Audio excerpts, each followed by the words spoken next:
Hi friends, welcome to Salem Padma சமையல். இன்றைக்கி நம்ம என்ன பார்க்க போகிறோம்னா ராஜபாளையம் ஸ்பெஷல் தவால் வடை தான் பார்க்க போகிறோம். பாருங்க எவ்வளோ கிறிஸ்பாக இருக்குன்னு. இந்த வடை இந்த நாள் டீ டைம்லாம் சாப்பிடும்போது செம்ம டேஸ்ட்டாக இருக்கும். வாங்க போய் பார்க்கலாம். அதுக்கு முன்னாடி நம்ம சேனல் இப்போ தான் புதுசாக பார்க்குறீங்கன்னா சப்ஸ்கிரைப் பண்ணிக்கோங்க. பக்கத்தில் பெல் பட்டனையும் கிளிக் பண்ணிக்கோங்க. இப்போ பாருங்கள், அதுக்கு ஒரு நம்ம மசாலா ஒன்று அரைக்கணும். அதுக்கு பார்த்தீங்கன்னா ஆனால் ஒரு 3 பச்சை மிளகாய் வச்சுருக்கேன், அதை சேர்த்துறேன். அதுக்கப்புறம் ஒரு சின்ன துண்டு இஞ்சி, ஒரு 6 பல்லு பூண்டு. இப்போ இதை வந்து நான் கொரப்பாக அரைச்சி எடுத்துக்கிறேன். இப்போ பாருங்கள், நான் ஒரு மிக்சிங் பவுல் எடுத்திருக்கேன். இப்போ இதில் நான் ஒரு பெரிய வெங்காயம் கட் பண்ணி வச்சுருக்கேன், அதை சேர்த்துறேன். பொடுசாக கட் பண்ணிக்கோங்க. இப்போ இதில் நான் 2 பச்சை மிளகாய் கட் பண்ணி வச்சுருக்கேன், அதை சேர்த்துறேன். அதுக்கப்புறம் கொஞ்சமாக கருவேப்பிலையும் கொஞ்சம் மல்லி இலையும் வச்சுருக்கேன், அதை சேர்த்துறேன். ஒரு 1/4 டீஸ்பூன் அளவுக்கு சோம்பு, 1/4 டீஸ்பூன் சீரகம்,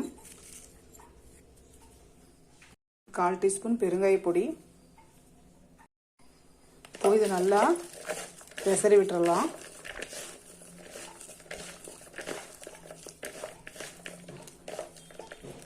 இப்போ இது கூடவே நம்ம அரைச்ச அந்த இஞ்சி பூண்டு பச்சை மிளகாய் பேஸ்ட்டையும் சேர்த்துட்றேன். அதுக்கப்புறம் உப்பு தேவையான அளவுக்கு சேர்த்துட்டு கலந்து விட்டுடலாம்.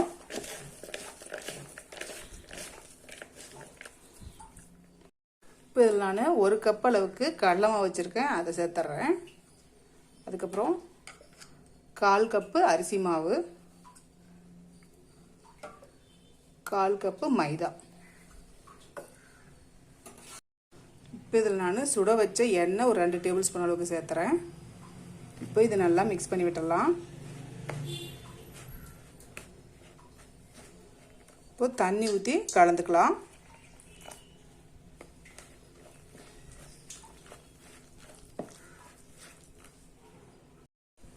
இப்போ பாருங்கள், நான் இந்த அளவுக்கு திக்காக மிக்ஸ் பண்ணி வச்சுருக்கேன். இதில் நான் ஒரு 2 பிஞ்ச் அளவுக்கு பேக்கிங் சோடா போட்டுறேன். அதுக்கப்புறம் தண்ணி இன்னும் கொஞ்சம் ஊற்றி நல்லா மிக்ஸ் பண்ணிக்கலாம்.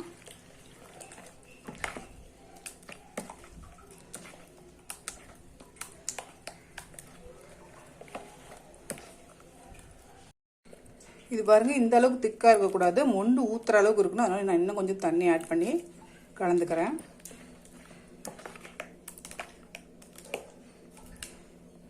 இப்போ நம்ம இந்த வடை போட்டுடலாம். இப்போ பாருங்கள், நான் வந்து கடாயில் எண்ணெய் ஊற்றி வச்சுருக்கேன். நான் ஒரு 1/2 கரண்டி அளவுக்கு மட்டும் எடுத்துட்டு இப்படி ஊற்றணும்.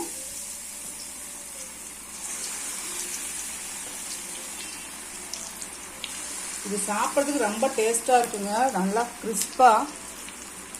இப்போ மீடியம் ஃப்ளேம்லேயே வச்சு நம்ம வேக வச்சுக்கலாம். இப்போ நல்லா திருப்பி விட்டு நல்லா கிறிஸ்பாக. இப்போ கொஞ்சம் வந்து பல் இல்லாதவங்க வந்து இந்த மாதிரி ஸ்டேஜ்லேயே எடுத்துடலாம். கொஞ்சம் நல்லா கிறிஸ்பாக வேணுங்க, நல்லா இன்னும் கொஞ்சம் நல்லா கிறிஸ்பாக வச்சுட்டு எடுத்துடலாம். அவ்வளோதான், முடிஞ்சுது. அவ்வளோதாங்க, நம்ம தவால் வடை ரெடிங்க. இந்த வீடியோ உங்களுக்கு பிடிச்சிருந்தாக்கா லைக் பண்ணுங்கள், ஷேர் பண்ணுங்கள், கமெண்ட் பண்ணுங்கள்.